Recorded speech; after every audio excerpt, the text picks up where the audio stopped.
¿Cuál es tu canal de adquisición favorito? ¿Con cuál te irías de los 4? Parece que como somos empresas digitales, solo se nos está permitido captar leads de forma digital. Un lead en un evento, al final se trabaja un poquito igual en un lanzamiento. Es la fuente de captación que sin duda te va a dar más escalabilidad. Lo primero que habría que preguntarse es ¿y qué coste de adquisición yo tengo en cada una de ellas, no? Muchas veces queremos captar leads en el orgánico sin prácticamente ofrecer nada de valor a cambio. Claro, cuanto más marca personal tienes trabajada, efectivamente, al final tu credibilidad ya de entrada es mucho más alta. La razón por la que unos te dicen solo vive del orgánico, solo vive del pagado, es porque venden productos relacionados a eso y les interesa. Y entonces, en vez de perder tiempo, ¿no? Invertir ese tiempo en sacar la información, tendremos más tiempo disponible para interpretar la información y tomar decisión.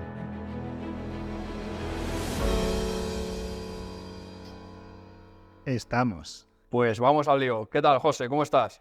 Muy bien, contento de verte aquí otra vez. ¿Y tú qué tal? ¿Cómo andas? Pues nada, muy bien. Aquí andamos a tope. Bueno, a tope porque además nerviosos, mañana se sale al viaje para Colombia, ¿verdad? Vamos a estar allí en Colombia, en Hotmart, con Stan, con Charla también por allí.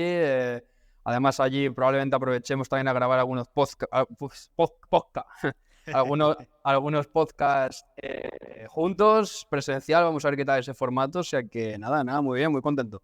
Qué bueno, ¿no? Y además que justo que viene muy al caso de la temática que vamos a hablar hoy, ¿no? Que es de fuentes de captación, distintas fuentes de captación de leads, ¿no? Y en este caso, pues este evento es una fuente de captación de leads y potenciales clientes. Absolutamente, ¿no? Al final parece que como somos empresas digitales, ¿no? Solo se nos está permitido captar leads, ¿no? De forma digital y nada más lejos. Entonces, hoy precisamente yo creo que el melón que queremos abrir, estábamos ahora comentando, oye, ¿qué melón abrimos hoy? Y creo que este melón es muy interesante porque vamos a hablar, ¿no? Sería algo así como, si tienes, me da igual, agencia, tienes empresa de formación online, tienes una startup, ¿no? Y cumples como con este, vamos a llamar, blueprint, ¿no? De captación de clientes, la idea es que entonces tu negocio siempre irá bien, porque siempre tendrás suficientes clientes para atender tu negocio, ¿no? Entonces vamos a abrir un poquito el melón porque luego con eso hay mucha, ¿no? Como se dice, mucha competitividad, ¿no? De si tráfico de pago, no, orgánico, no sé qué. Siempre hay como algunos rollos ahí que yo no entiendo, ¿no? Porque es como ni que fueran competencia uno de otros, ¿no? Cuando pueden ser los mejores aliados, ¿no? Bueno, yo es que creo que la razón por la que unos te dicen solo vive del orgánico, solo vive del pagado, es porque venden productos relacionados a eso y les interesa. Cuando tú me dirás, como has dicho, ¿qué tiene de malo tener leads de pagado, leads de orgánico, leads de referidos o leads de outreach, que son un poquito las 4 que trabajamos normalmente nosotros? Absolutamente, ¿no? Al final, creo que lo hablamos en un capítulo, ¿no? Ese efecto gurú, ¿no? Es decir, cuando notas que, como algo que está muy polarizado, ¿no? No, tienes que ir por ahí, solo por ahí, nada más que por ahí. Suena un poquito a gurú paz, ¿no? A paz gurú, vamos a decir, ¿no? Del gurú, ¿no? Ve por aquí, que a mí me interesa porque vas a estar en mi zona de influencia, Ven ¿no? para mi lado. No, yo creo que al final hay que ser sensatos y hay que pensar, oye, ¿cómo va a ser que me pueda perjudicar tener múltiples fuentes de leads? Es ridículo pensar eso, ¿no? Y creo que una cosa más importante, antes de entrar un poquito en profundidad, es que también los mercados cambian, ¿no? Y a lo mejor de repente están funcionando mejor tu orgánico y de repente deja de funcionar, pues si no tienes pues pagado o no tienes outreach, ¿no? Pues no puedes balancear, ¿no? Y estás poniendo, como siempre se ha dicho, todos los huevos en la misma cesta. Entonces yo creo que una de esas estrategias es, poco a poco, obviamente se empieza con uno, por el que tengas la mayor oportunidad, pero poco a poco hay que trabajar y hay que esforzarse, porque a veces no nos esforzamos en añadir esas nuevas fuentes de leads, ¿no? Y yo creo que en el balance es donde está el secreto y la estabilidad. Absolutamente, ¿no? Como dice el sabio, ¿no? En el punto medio siempre está la virtud, ¿no? Entonces, absolutamente de acuerdo. Y es verdad que nosotros, obviamente, siempre vamos a defender la publicidad online, porque es verdad que, en mi opinión, yo creo que es una opinión compartida, es la fuente de captación que sin duda te va a dar más escalabilidad. O sea, eso es así, porque al final todas las demás, no siempre hablamos de fuentes que controlas, fuentes que no controlas. Una fuente orgánica está muy bien, puede ser muy rentable, mucho margen, pero realmente no la controlas. Tú no puedes decidir, quiero 1000 leads hoy, ahora. Con tráfico de pago sí. Entonces, digamos que partiendo de la base, que siempre es la que vamos a recomendar, es lo que dices tú. De pronto tienes un embudo, deja de convertir, a lo mejor yo qué sé, se quema, ¿no? Que se dice, ¿no? El embudo, tienes que cambiar estrategia. Claro, te puede entrar ese nerviosismo de, hostia, antes funcionaba, ahora no, ¿ahora qué hago? ¿No? Si tienes distintas fuentes y has apalancado en cada una de ellas, mientras las demás siguen funcionando, tú puedes ir arreglando, ¿no? Modificando, ajustando la que empieza a perder performance para ponerla otra vez a punto. Y al final eso va a pasar realmente con todas, ¿no? Porque todas tienen su estrategia detrás. Claro, y eso no quiere decir que no estés enfocando los esfuerzos, ¿no? A lo mejor, por ejemplo, te está funcionando muy bien una fuente concreta. Vamos a decir que alguien está solo haciendo orgánico porque tiene muchos seguidores. Está muy bien, pero tienes que saber que eventualmente se va a acabar y que empieces a dedicar un 20% del tiempo a preparar otra fuente de adquisición, como puede ser publicidad, ¿no?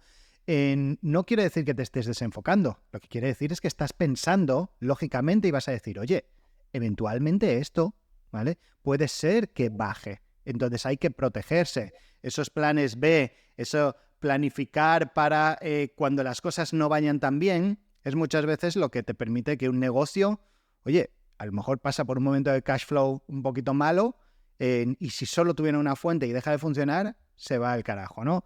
Entonces no es desenfocarse, es literalmente es enfocarse más en la supervivencia de tu negocio. Absolutamente, y de hecho has dicho algo clave, ¿no? Que es planificación, ¿no? Planificarte para X escenarios. Nosotros ya sabes que es algo que, joder, hacemos siempre, ¿no? Con todos los proyectos, tanto de clientes como nosotros, ¿no? Con nuestros propios proyectos, que es la parte de planificación de lo que llamamos el simulador de campañas, ¿no? El simulador de embudo. Oye, ¿a dónde le estamos apuntando? A tanto objetivo de ventas. Vale, muy bien. ¿Y para eso qué tiene que suceder? Vale, queremos tantas ventas, vale, pero entonces, ¿cuántos leads? ¿Y cuántas llamadas? ¿Y cuál es el coste por llamada máximo que podemos pagar? Por lead máximo. Y países, ¿no? Es como, vale, porque el comportamiento de España no es igual que Estados Unidos o Colombia. Entonces, ¿cómo luego te haces toda esa parte de simulación de campañas para en todo momento tener el control de los números? Porque si no, lo que dices tú, ¿no? De pronto, hostia, que esto no tenía contemplado que fuera a funcionar así y está funcionando peor. ¿Y qué hacemos? ¿No? Te quedas sin margen de maniobra, ¿no? Qué bueno eso del margen de maniobra, porque eso son muchas veces cosas que no se tienen en cuenta al principio, ¿no? Oye, hay que ser capaces de maniobrar si las cosas van bien, pero si maniobras y te quedas sin gasolina o no tienes otro camino por el que ir, te vas por el acantilado, ¿no? Entonces hay que ir construyendo esa otra opción. Y oye, Joel, un poquito en estos estas cuatro fuentes principales, ¿no? Nosotros, obviamente, ¿vale? Como agencia de publicidad, pues para nosotros la publicidad sabemos que funciona muy bien, es que es muy importante, pero ¿en qué le ves, por ejemplo, a ir a un evento, ¿no?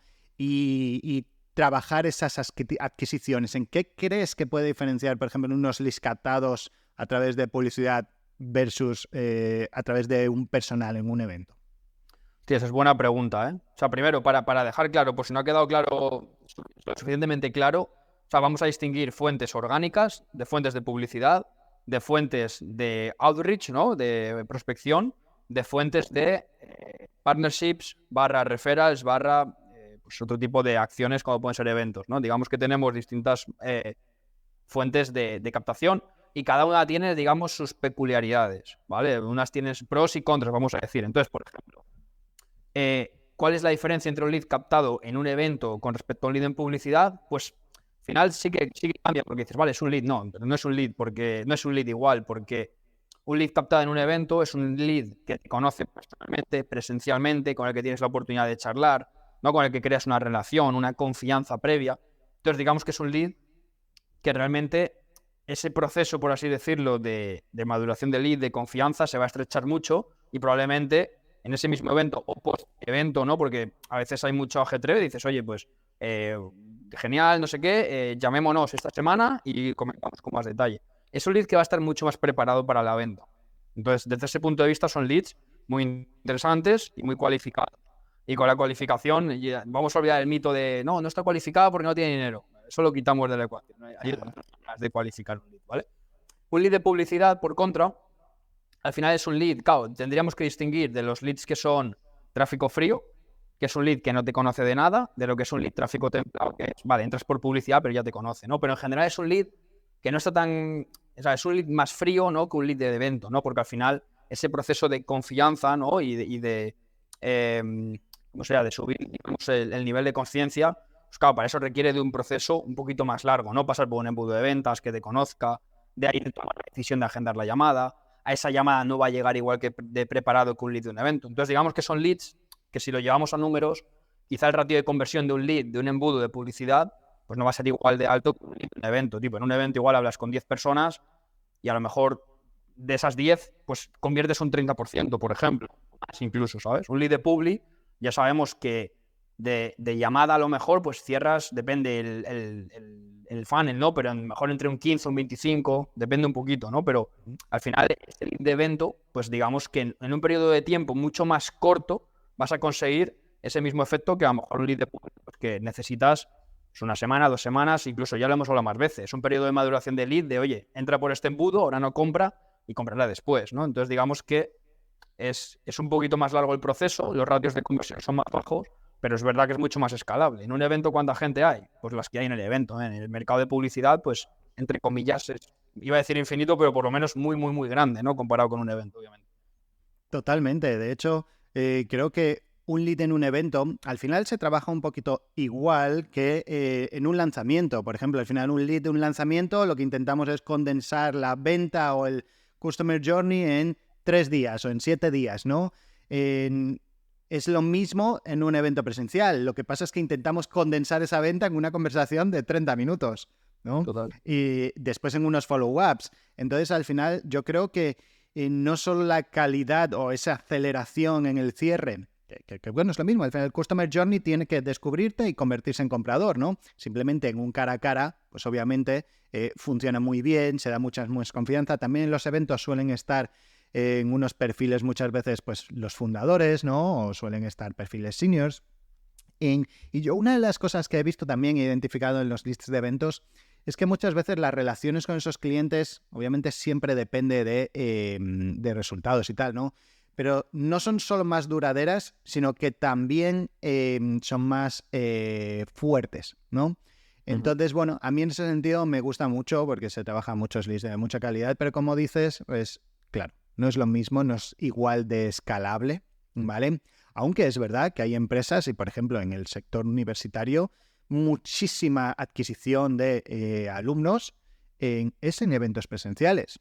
Sobre todo en Estados Unidos es espectacular lo que se trabaja con eventos presenciales para convencer, ¿no? Para que ya se sientan un poco identificados con la marca o con la universidad, ¿no?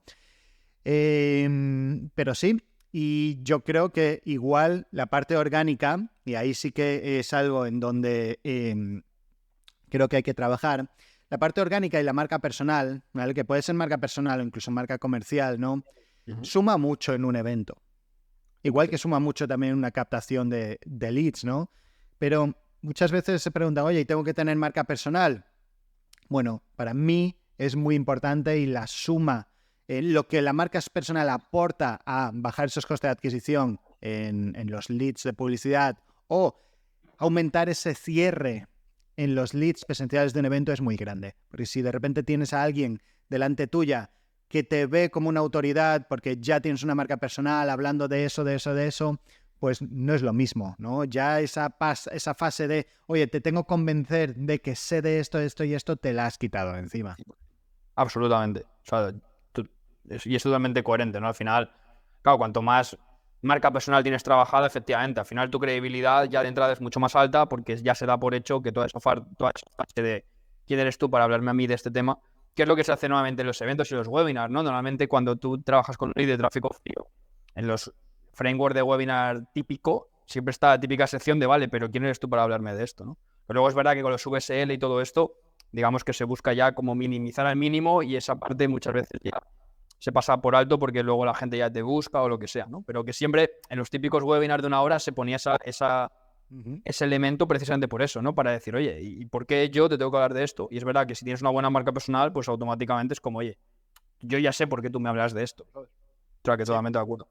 Totalmente. No, y que luego además esa marca personal orgánica es una fuente de leads constante, ¿no? Que es una de las cosas importantes. Eso para mí de, oye, solo captar leads por publicidad está muy bien, ¿no? Pero al final los costes aumentan mucho si no tienes esa marca personal ¿no? Y hay que trabajarlos de distintas maneras, ¿no?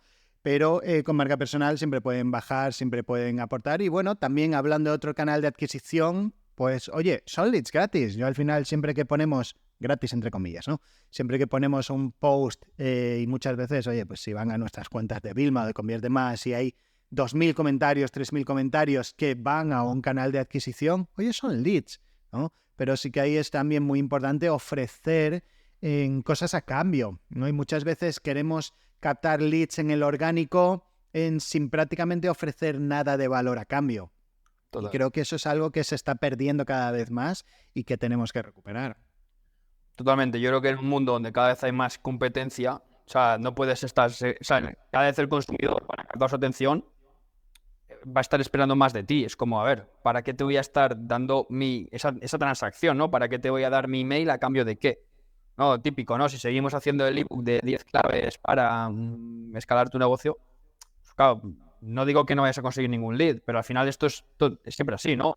Si tu landing convierte menos, si el CTR es menor, si nada, pues claro, tu coste de adquisición, o sea, irá subiendo, tu coste por lead irá subiendo, y es algo que no se traquea muchas veces y que yo estaba preparado para decir que abrimos un melón, y yo creo que estamos en el momento de abrir el melón, que es la palabra clave aquí, que es coste de adquisición.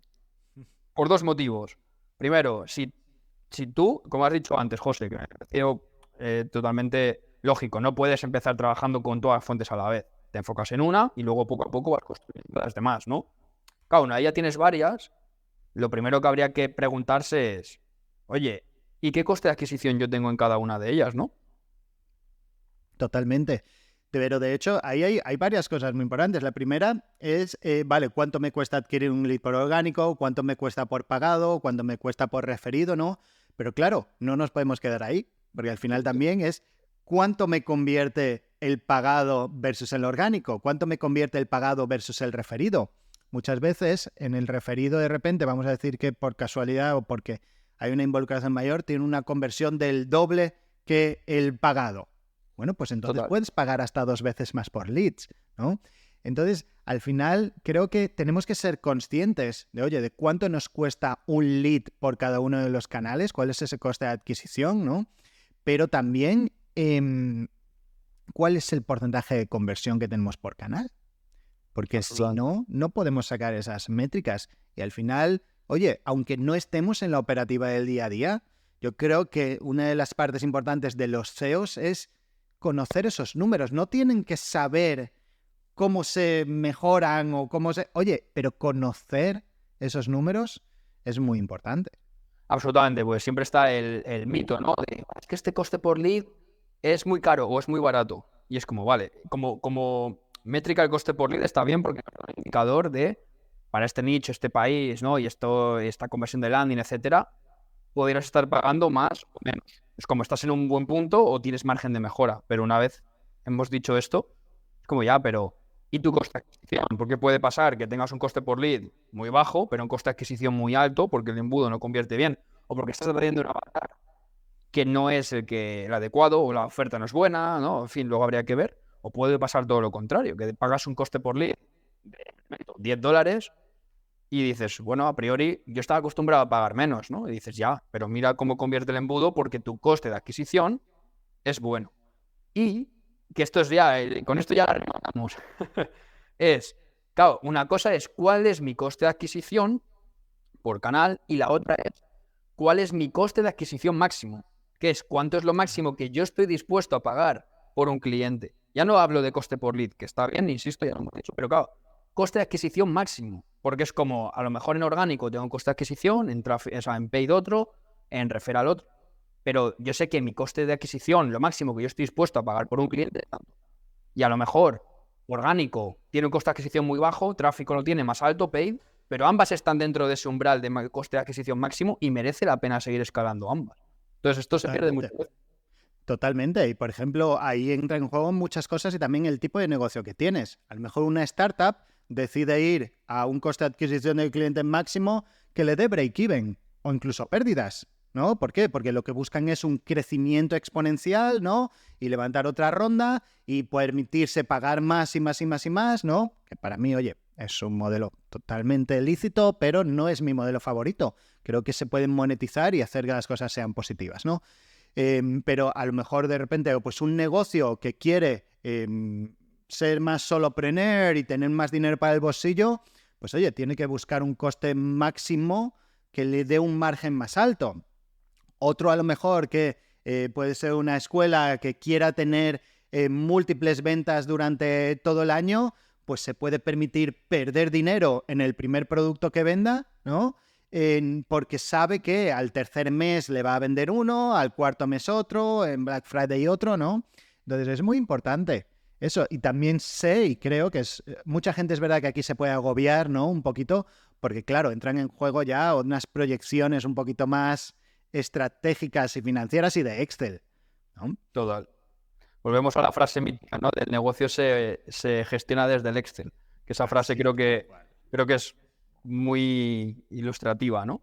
Claro, yo estaba pensando ahora, José, digo, oye, ojalá que el podcast nos vaya genial. Imagínate, un día hacemos un podcast en live con audiencia aquí y tal. Claro, es el típico podcast para preguntar a la audiencia. Audiencia, ¿cuántos de vosotros tenéis controlado cuál es vuestro coste de adquisición por canal? Y la audiencia ahí, pues sabes, levanta la mano tímidamente alguno, ¿no? O a lo mejor todos, ojalá. Bueno, ¿no? nuestra audiencia son todos muy cracks, así que todos. Ojalá, aún. Y luego es la otra, de ¿y cuántos tenéis traqueado? ¿Cuál es vuestra adquisición máximo? ¿Sabes? Y yo me lo estaba imaginando ahí, y digo, ojalá que todo el mundo levantara la mano, porque eso sería un muy buen indicador. Pero también hay que decir que en mi experiencia, pues, viendo muchos negocios, no es lo habitual, desgraciadamente.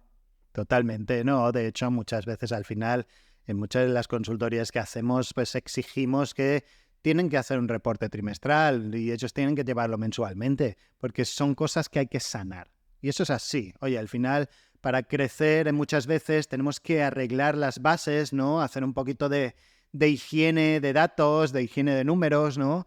Y sobre eso construir, porque al final, si no, uno llega muchas veces a esa sensación de voy como un pollo sin cabeza, ¿no? Haciendo, y ahí entra muchas veces también esa frase del morir de éxito, porque al final has crecido y no sabes por dónde has crecido, por qué, o por qué has dejado de vender, o por qué has dejado de ser rentable, ¿no? Y yo sí que a todo el mundo le pediría que haga ese ejercicio, que es, oye, empieza calculando tu coste de adquisición medio, ¿vale? Y el coste máximo que te puedes permitir. Y después bájalo por canal. Nosotros, por ejemplo, una de las métricas que trabajamos es que si yo sé que puedo, vamos a decir, pagar por un cliente nuevo $50 para un producto concreto, ¿no? Y sé que tengo un 10% de conversión en mi carrito, ¿no? Pues puedo permitirme para pagar $5 por cada visualización de carrito, ¿no? Entonces optimizas incluso las campañas para visualización de carritos, ¿no? Entonces todo eso lo que te permite es llegar a un nivel de optimización muchísimo mayor. Y eso es el Know Your Numbers de toda la vida. Absolutamente. De hecho, como bien sabes, pasa que todavía no lo hemos hecho público. Hemos lanzado nuestro grupo beta para el programa de aceleración de agencias. Ajá. Y eso para todos los que seáis agencia y tal, y ya lo haremos público en cuanto lo vendamos, digamos, al mercado. Ahora hemos hecho un grupo beta porque aplicando Lean Startup a tope. Es decir, hacemos un grupo beta, validamos el programa, recibimos feedback y salimos con una versión de producto top, ¿vale? Dicho esto, ¿por qué menciono esto? Porque en el programa de agencias precisamente una cosa que les estamos enseñando a los dueños de agencia es precisamente a tener esas reuniones consigo mismo de accountability, que es lo que has dicho tú, que luego mucha gente se las olvida. Entonces, el hecho de tú bloquearte el espacio de agenda y cuando ya vas construyendo una estructura, pues la tienes con la persona encargada de eso, ¿no? Pero con finanzas, con marketing, con ventas, ¿no? Al final es, oye, ¿qué objetivo nos hemos puesto? ¿Cómo vamos? ¿No? Y esa parte de accountability que tú decías, ¿no? De higiene de números es fundamental porque es cómo vas desglosando los números hacia abajo para que, digamos, todo vaya on track. Y en el momento que haya un número que se nos va, ¿no? En el objetivo que sea, oye, entrar ahí a decir, vale, ¿y por qué? Y tomar acciones, ¿no? Entonces, es muy interesante porque, ¿por qué cuento esto? Porque es algo que estoy viendo que tiene muchísima resistencia. ¿Por qué? Porque al final el día a día les come la operativa y les digo, no, es que bloquéatelo, genera un espacio, es como, no sé, incluso créate tu experiencia. No sé, si te gusta mucho el café, pues que sea tu momento de la semana donde te pones un café, tienes tu espacio, pero te lo bloqueas y hablas contigo. Te pones 2 sillas, ¿no? Esto ya tipo finanzas. Oye, ¿qué objetivos tenemos? ¿Cómo vamos? ¿No? Pues les damos un pequeño framework, ¿no? Para seguir como cada una de esas llamadas. Pero estoy viendo eso, que cuesta mucho, ¿no? Que al final se ven tan arrastrados por el día a día que les cuesta sentarse y bajar esas reuniones que son necesarias, como dices tú, pues si no, el día a día te come y pierdes totalmente la noción del negocio y es cuando entonces el negocio te arrastra a ti. O sea, pierdes el control del negocio, el negocio te gestiona a ti, ¿sabes? Totalmente. Oye, por ejemplo, yo tengo mis sesiones de finanzas conmigo mismo o con mi financiero los viernes, ¿vale? Pero hay algo que nos gusta mucho hacer y que al final se va construyendo con el tiempo, que son, por ejemplo, la parte visual, la parte de dashboard, en donde en tiempo real prácticamente puedes estar viendo qué está ocurriendo. ¿Qué es lo que ocurre? Yo ahora mismo hablo mi dashboard aquí y puedo saber cuál es mi coste de adquisición por este canal, cuál es mi coste de adquisición por este canal. Puedo saber, vendedor fulanito número 27 tiene este porcentaje de cierre. ¿Por qué menganita tiene la mitad? ¿No? Que están haciendo distintos. Entonces, al final, el entender y el ser responsable de los números también te permite ir construyendo esa manera de visualizar las cosas en tiempo real. No todo el mundo puede tener un dashboard en tiempo real de un día para otro. No, pero cuando ya te has reunido 4 veces contigo mismo los viernes para finanzas, para revisar, por ejemplo, las analíticas concretas de esto, pues puedes decir, oye, ¿qué tal si ahora lo automatizo un poquito por aquí y lo tengo siempre visualmente disponible? Y así lo tienes, nada más entras a la oficina, en la tele, en la pantalla, en el iPad, ¿no? Y bueno, cuando se pone un poquito en rojo o en amarillo, pues se te da así un vuelco y te... ¡Ay! Oye, vamos a ponerlo las pilas, ¿no?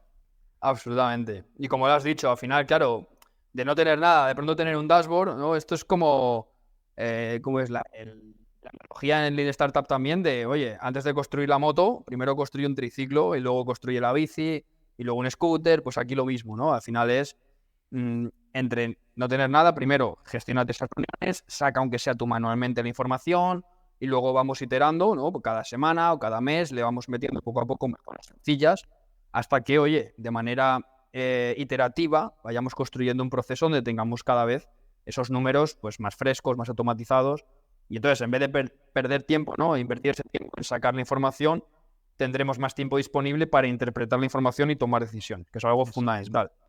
Yo creo que lo que ocurre aquí, y es un poco en general en todas las métricas, es que, claro, vemos, y lo digo porque a mí mismo me ha pasado, ¿no? Yo todavía sigo viendo unos dashboards a veces de hiper mega empresa y digo, ¿por qué no tengo eso? Digo, bueno, oye, poco a poco los construyes, ¿no? Pero muchas veces vemos en internet, online, en redes, lo que sea, la manera de gestionar o la manera de analizar datos, empresas con unos dashboards gigantes y con muchísima información y queremos tener eso de un día para otro. Y nos agobiamos y decimos, oye, es que para tener este otro poquito, ¿para qué voy a empezar? No, oye, esos dashboards no se han construido de un día para el otro. Claro. No ser que contrates a alguien que venga y esté contigo un mes trabajando en integrarlos y tal, ¿no? Oye, se construyen con el tiempo. Entonces muchas veces nos abrumamos, pero no nos damos cuenta de que eso es algo que no hace falta tener de un día para otro.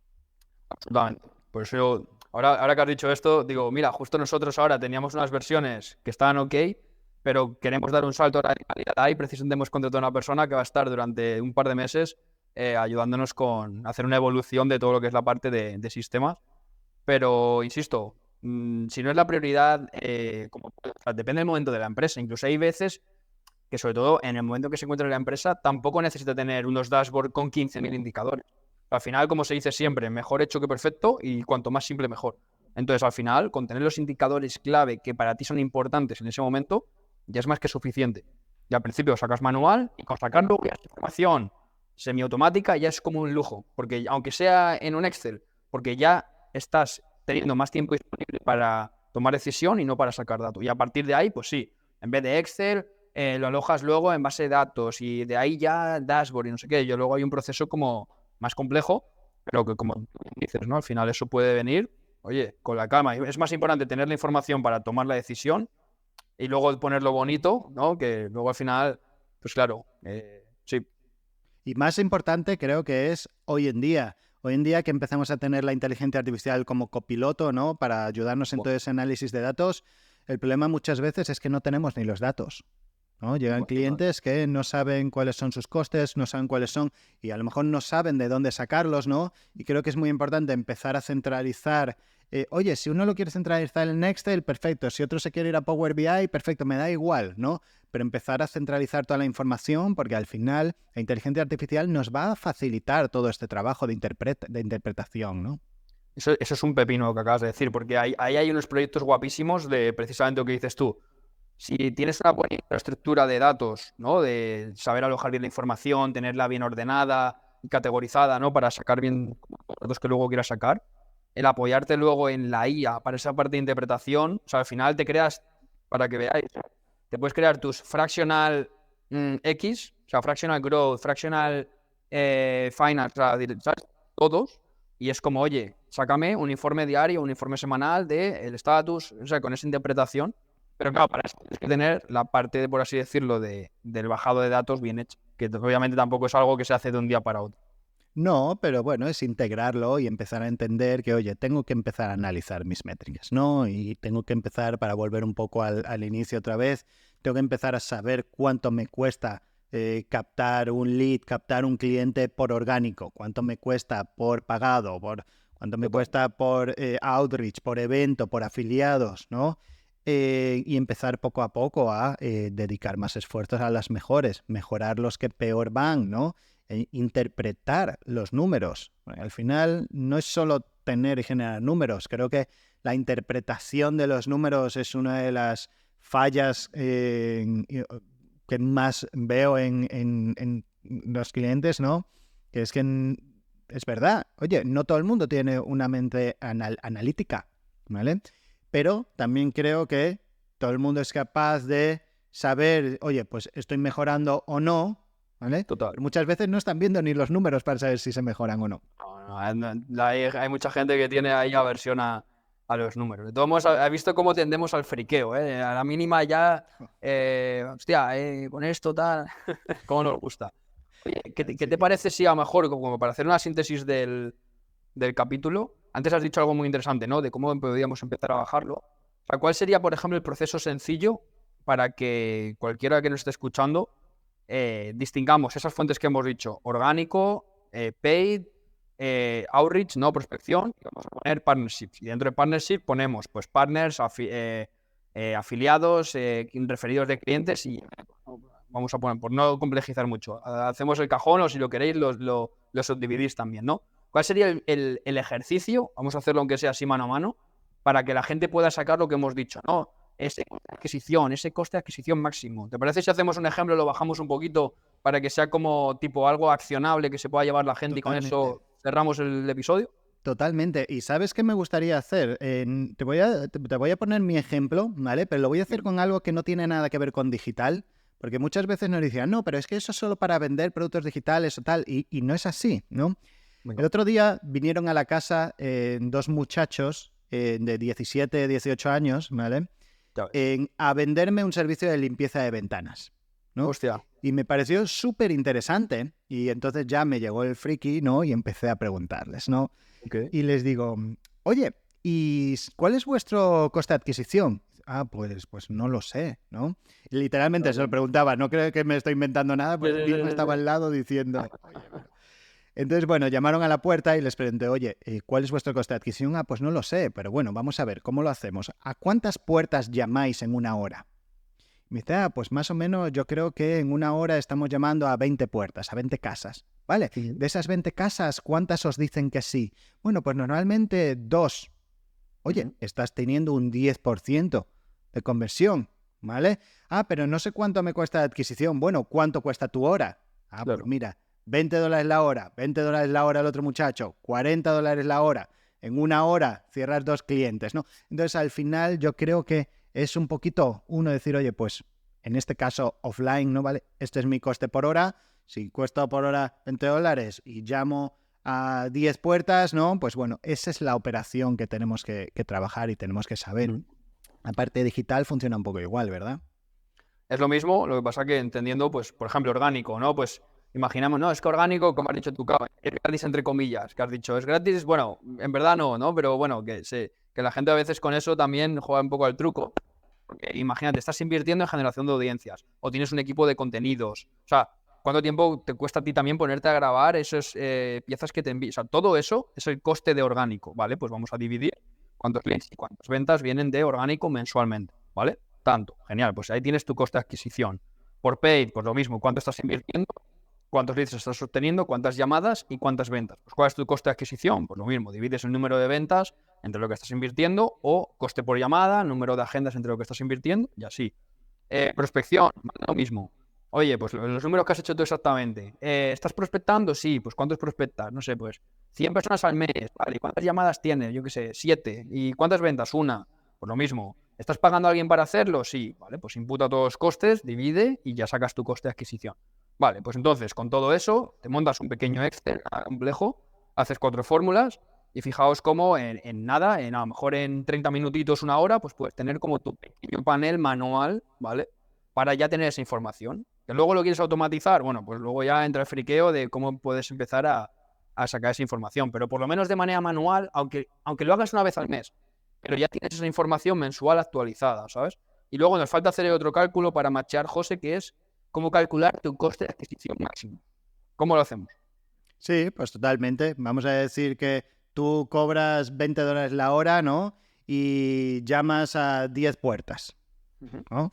Y vas a cerrar un solo cliente, ¿no? Bueno, pues oye, si tú le cobraras a ese cliente $20, estarías perdiendo dinero, porque solo uno, ¿no? Pues estás cobrando. Entonces yo lo que creo es que tienes que ponderar vamos a pensar en digital, ¿vale? Oye, si de 10 personas solo nos cierra una, ¿vale? Pues bueno, pues yo puedo decir que estoy pagando $200, pues bueno, pues podría pagar hasta $20 por una llamada, ¿no?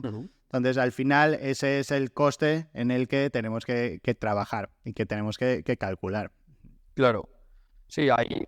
Entonces lo has mencionado, ¿no? Depende un poquito también de la estrategia del negocio. Tipo, si vas a break-even, pues claro, ¿cuál es tu coste de adquisición máximo? Pues el precio de producto. Es decir, si vendes un producto a $200, tu coste de adquisición va a ser $200 el máximo, ¿vale? ¿Por qué? Porque tu estrategia es vender a break-even para vender muy rápido. Si tu objetivo es margen, ¿qué margen? Pues 30%, ¿vale?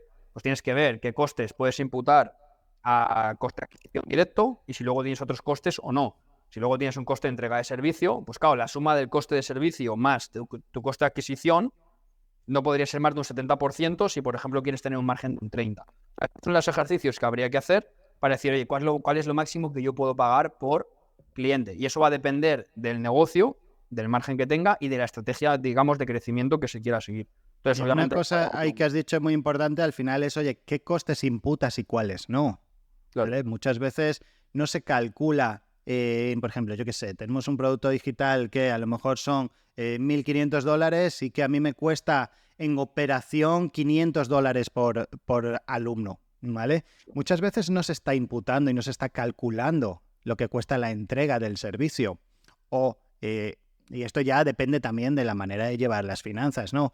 O las operaciones de la oficina, oye, ¿la vas a imputar hasta un nivel de una venta concreta? Bueno, pues hay unas empresas que lo harán y otras que no, ¿vale?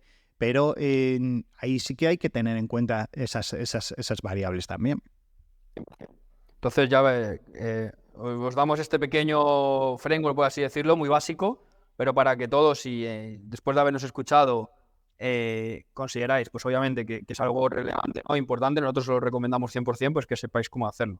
Y ya puestos a pedir, José, pues como siempre, en cada episodio estamos empezando, necesitamos cariño, unos likes, unos comentarios, nos podéis decir de qué os gustaría que hagamos, compartirlo entre personas, obviamente, pues que penséis que puede ser interesante esto que estamos conversando. Y yo creo que con esto, José, podemos cerrar el capítulo, ¿no? ¿O qué? Así es, yo lo que creo es, vamos a terminar con un favorito. ¿Cuál es tu canal de adquisición favorito? ¿Con cuál te irías de los 4? A ver, qué pregunta. Yo me siento obligado a decir Publi, pero porque obviamente es lo que he dicho antes, ¿no? Bien gestionado. Primero es donde tenemos pues, el expertise más fuerte y es donde hemos visto de manera objetiva que si sabes gestionar bien el poder de la publicidad online es el que te permite más escalabilidad, sin duda, de todos. O sea, yo cuando descubrí que dando un clic a un interruptor podía tener el número de visitantes que yo quisiera en un sitio web. O sea, eso para mí me parece que es un superpoder que no valoramos. Es decir, en el día a día, cuando tienes esta herramienta a disposición, yo creo que no pones en valor el superpoder de esa herramienta. Yo creo que la publicidad online, en el momento en que surgió, marcó un antes y un después en la manera de hacer negocios. O sea, es la única que te permite hacer eso. Las demás puedes más o menos tener unos ratios, pero no las puedes controlar. No puedes controlar el número de referidos que tienes. No puedes controlar el número de likes que vas a tener en un post, ni el número de leads que vas a captar. No puedes. Entonces, la única es la pub. Entonces, yo me voy 100% con la pub. Es lógico, yo también estoy muy de acuerdo con lo que has dicho, ¿no? Sí que es verdad que voy a hacer un poco de trampas y voy a decir que la dupla orgánico-publicidad es mi favorita, que sé que tú también la compartes, pero sí, al final es verdad que eso de poderle dar a un botón, ¿no? Y saber exactamente, oye, si me puedo permitir pagar esto por lead para conseguir una venta y poder optimizar y decir, oye, Facebook, gástate todo lo que te dé la gana en base a estos parámetros, ¿no? Pues funciona muy bien. Y bueno, para mí es verdad que esa dupla es importante y creo que todos las tenemos que trabajar porque se retroalimentan muchísimo, ¿no? Y es una estrategia principal para cada vez más. Incluso empresas grandes. De todos modos, porque me has obligado, ¿eh? O sea, si no, yo diría todas, porque vuelvo al principio. O sea, a mí lo ideal, me imagino, todas las fuentes funcionando a pleno rendimiento. O sea, al final tenemos que pensar como empresarios, ¿no? No nos tenemos que dejar arrastrar, como decía antes, ¿no? Por el que nos va a decir cuál es mejor. O sea, imaginémonos como dueños de negocio, me da igual si eres una agencia, si eres un experto, si eres una startup. O sea, te tienes que imaginar de manera ideal funcionando todas las fuentes de adquisición a pleno rendimiento. Eso sería el escenario ideal siempre para cualquier negocio. Totalmente, y aunque vaya a alargarse un poquito más, ya nos estábamos despidiendo, pero nosotros, por ejemplo, lo hemos dicho públicamente. Oye, ojalá yo me hubiera metido, por ejemplo, en la fuente de afiliación antes.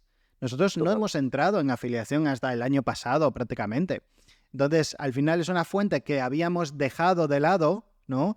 Porque el orgánico iba muy bien, el pagado iba muy bien, el referido iba muy bien y dejábamos de lado y luego la añades y dices, oye, pues es una fuente más que te puede traer ingresos y puede ayudar a muchas más personas, ¿no? Entonces, desde la experiencia de incluso decir, oye, pues bueno, voy a vaguear un poco y no dedicarle cariño, pues es un error. Así que sin duda alguna creo que las 4 hay que trabajarlas, por pequeñas que seas hay que empezar a integrarlas, ¿no? Y hacerlas crecer al unísono. Buenísimo, pues yo creo que con esto lo dejamos aquí. Creo que han salido muchas cositas interesantes. Y nada, pues como siempre, José, un placer charlar aquí contigo y nos vemos en el siguiente episodio. Encantado, y el próximo, con suerte, lo grabamos los dos juntos en el mismo sitio. Muy bien, un abrazo a todos, chao.